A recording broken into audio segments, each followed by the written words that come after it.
Hello. Welcome back to Living at 209. Yes, We glad we are- can still remember the number. Yeah. Look, now we kind of actually occupy a few more rooms than 209 due to certain circumstances. Hashtag expansion. It's good. It's good. Yes, expansion. I hadn't thought of it like that. But anyway, we are sliding into the end of May Yes. with a little recording. Yes. Literally the last day of May, so we just. Yeah. We just What's the date today? 31st of May. 31st of May. Okay. Yeah. So welcome. Super to see you guys be in front of the camera. Actually, that's the truth. Yeah. No, it's good. Yeah, and yeah. Anyway, so today we're gonna have some fun facts, maybe. Mm-hmm. Hopefully it's fun. Hopefully there's some facts. Exactly. Might be neither though. You need to verify. Fact check. It's important. Yeah. We probably need to. Anyway, so first off, Ayanda's got a fun fact for us about KZN. KZN. So a lot of people with KZN actually, they think the capital city is Durban because that is often what embodies KZN culture. But in fact, KZN has two capitals, Pietermaritzburg and Inanda. And those are the two capitals of KZN. And if, in case you also wanted to know, our provincial flower is the Strelitzia. And you can redo the shape like that. Was it like that? One of the two. It's your flower, man. Yes, so that is, yeah, and all facts about KZN are fun, in case you're wondering. Yeah, and Estelle has a fun fact for us about winter in the Cape. Winter in the Cape is cold and it rains. The Cape is one of the only parts of Africa that has a Mediterranean climate. So just at the north, I don't know if it's probably somewhere around Algeria, and then right at the south, you've got those Mediterranean climates. Anyway, it's wet, which is just weird. It's actually been raining like all week this week. Yeah, so is that fun? I don't know. Is it a fact? Global warming will determine if it stays that way. It's a fact for now. Yeah, you know. Yeah. Then Ayanda's also got a fun fact for us about. By the way, these are impromptu and we don't know what's coming at each other. So I just have to remember what I had planned to get a fun fact from her about. Tell us a fun fact about longboarding. Oh, about longboarding. Fun fact, I haven't longboarded in a while. But as for longboarding, I think it's maybe not as factual as maybe it's experiential. Is that to get somewhere with it at least, you need to get over the idea of falling, because that is something that will definitely happen. I know. I think I maybe know one person who has longboarded and not fallen. Good on them. But in general, you will fall. So I think Not fallen ever in their life. while Yeah, like from longboarding. Yeah. Longboarding, different from skateboarding as well. Is that in skateboarding, I think what people desire to do is get to do tricks and kick flips and all those different things. Whereas with longboarding, it's more about speed. It's more about like the adrenaline of how fast a board can go. That's more what's enjoyable about it. I mean, some people Need for speed. I mean, some people do tricks like they can slide, which is to like all of a sudden come to a stop, like you're going at an intense speed, and then you all of a sudden slide the board this way, and then you come to a stop. I don't know how you don't. That's interesting about the speed and not the trick so much. Okay, thanks. Yes. How much do you identify with longboard culture? I think I have my moments. I think. I don't think I'm as much of an adrenaline junkie as a lot of longboarders. I think I have enough fear in me. I've never been a contact lenses person, so I'm always like, oh, my glasses are like, so it's always borderline. So I think with the adrenaline bit, I just enjoy it for it's in Stellenbosch, in a town where you can move easily. It's really nice to get around. I also enjoyed just the surprise on people's faces, like seeing a girl on a longboard. That is also quite fun to see. But yeah, I don't think I'm not like Chapman's Peak, go down, or go down what's the other place, Kubai. A lot of people go longboard there, and that has got some curbs, and you go to speed, so that wouldn't be for me. That's like surfing the Maverick waves or something. Yeah, exactly. I don't know if Maverick waves are a thing, I'm just from chasing the Mavericks. Sorry guys, fun fact. And Estelle has a fun fact for us on team sports. Like, what are some things you can tell us? You've been in team sports as well for quite a while. Fun fact about team sports. I think people underestimate the importance of team dynamics. Fun fact about team sports, I think rugby and soccer, probably in the other order, like soccer and rugby, being so large and capturing so many people's imagination, in a way have led to so much more of a like science behind team sports. And I think that filters through to professionalism in other team sports. So it's sort of like, it's underestimated, but then because of, I would probably say those two particular sports, as well as other sports, but it just keeps the momentum with the amount of money in those sports. Yeah. That it actually does get appreciated, and then because of people's interests in like teams that they fan over, they might start to think of those things. And what makes it like different from like an individual sport? Are there, I mean, obviously there's more people in it, but I think in terms of like the intensity of it, would you say it's different, or is it, you know, particular, like different from sport to sport? I think having a role to play in your team, and the fact that there's different parts making up one thing, that one body needs to perform, and the different parts need to perform different things. So yeah, team sports and individual sports are very different. I think maybe I'm thinking strategy wise, but you need strategy for both, but the way that strategy works is very different in it. Yeah. I don't know if those are facts, those are opinions. Like we said, verify our facts. Get back to us if you disagree or agree. Yeah. I know Paul will probably watch this, and you know a lot about soccer and sports, so you can say something.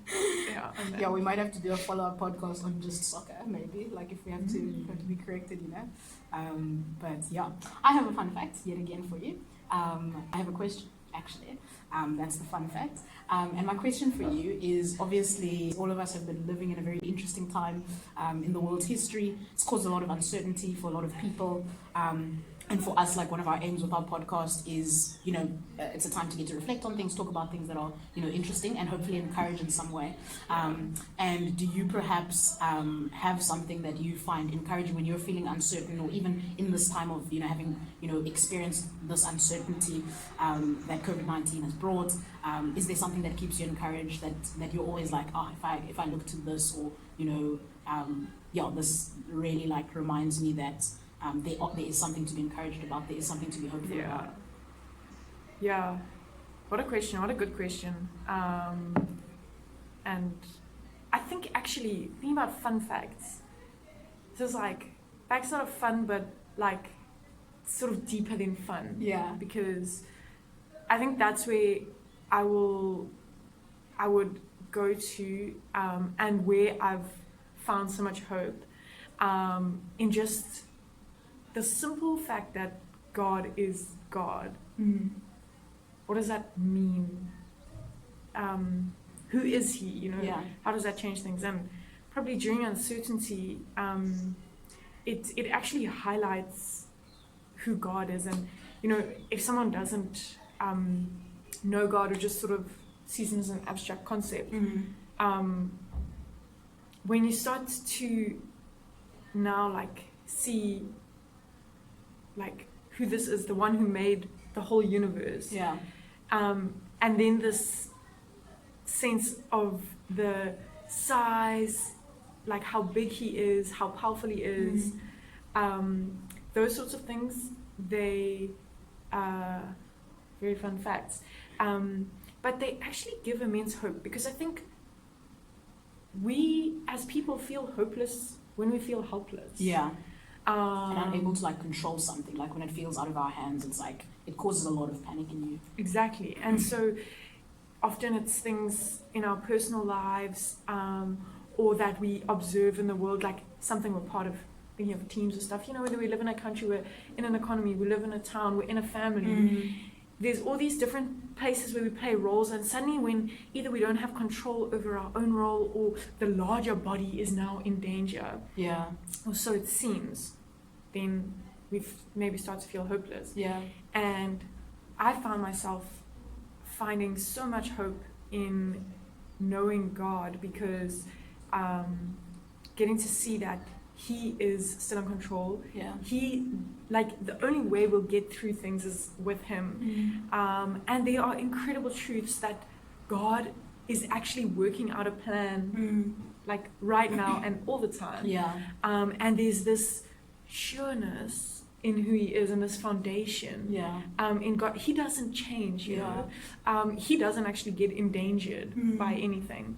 And so I think maybe realizing our smallness and His greatness, with the key sort of linking fact that He cares and loves for us, Yeah. seeks relationship with us, sent His Son for us. Yeah. Honestly, during this time, just reflecting on those things, and on the Bible as a whole, Yeah. speaking to who this great God is, Yeah. has been for me just huge. Yeah. So yeah, thank you for that question. That's awesome. And then we both had questions for each other, which we half gave a clue to each other on beforehand. Actually, last week, a man called Ravi Zacharias, I'm actually pronouncing his surname correctly, he passed away. But he lived a really amazing and influential life on so many different types of people. He made an impact, and he actually lived his life giving public talks, debates, interactions, thinking deeply, writing much, and caring about the world, and left a legacy and an impact on many people's lives. Yeah. And there was a movement on, just as he passed away, people reflecting and sort of like just saying, what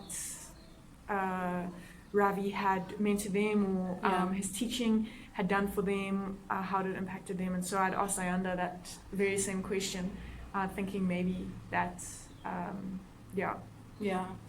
something there. Yeah, and I think initially when Estelle had asked the question, and even in thinking about his passing away in the week, I wasn't sure, what sort of impact he had made. But when Estelle asked that question, it really provoked, I think, the memory that I had when Ravi Zacharias' ministry came down to Stellenbosch, and he taught on the final night, and the scripture that he went from was Psalm 8, where it just speaks about the wonder and the glory of who God is, the psalmist in that particular psalm just speaks about like how in light of how glorious the world is, how big the moon and stars are, what is man that you are mindful of him, and I remember just when he asked kind of like that rhetorical question that's asked by the psalmist, it was so profound for me, because it was it displayed so much, because he was also just speaking on the intrinsic worth that God has given us, the fact that we're valuable because God has made us and He's the one who's assigned value to us,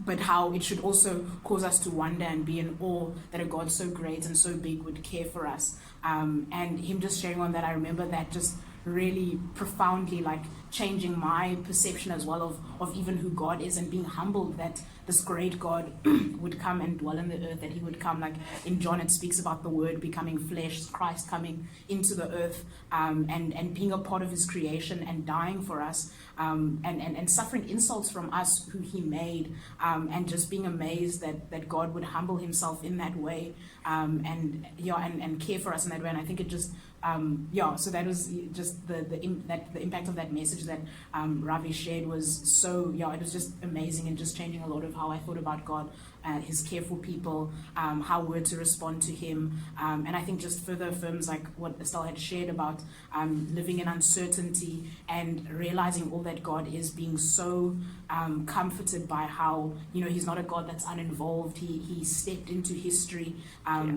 and he loved sinners. He loved, you know, those who were, you know, on the outskirts of society, and he cared for them.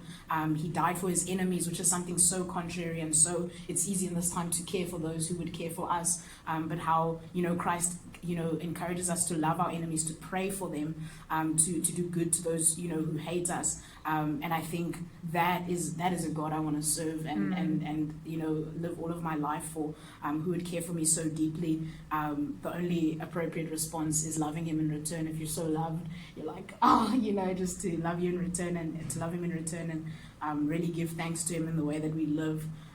Seems so appropriate, and even in this time I think we can be so thankful and feel so cared for, because he is still that God. Yes. And it's amazing, like I love that you highlighted that contrast of like the uncertainty and how God remains the same. Like, you know, there's all of these things that are being shaken, that are unstable, but he is the rock that remains, and that is, yeah, so encouraging. And yeah, I hope you guys are encouraged by that as well. Yes.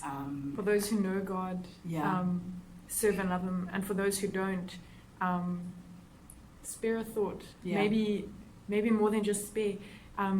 Give a thought and focus a thought to who is this God. Yeah. And get to know him. Yeah. Cool. That's it from us at 209. Yes. We shall see you guys at some stage. Stay safe. Maybe in June. Maybe in June. Yeah. We'll see how it goes.